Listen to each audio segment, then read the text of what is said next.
there are a couple things that you can do that update the look of everything without spending a whole lot of money. One of the things you can do with your remodel, if you don't have a big budget, is you could take and use your money to update things instead of completely tearing them out. If you're remodeling a home, a RV, a pop-up trailer, you can update your hardware on any cabinetry that you might have. This is really cost effective.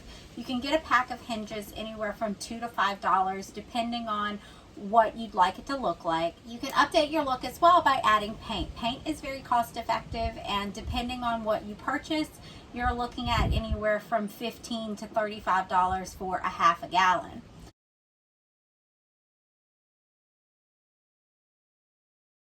Besides updating your hardware and also painting, fabric is a good way to make an update on things.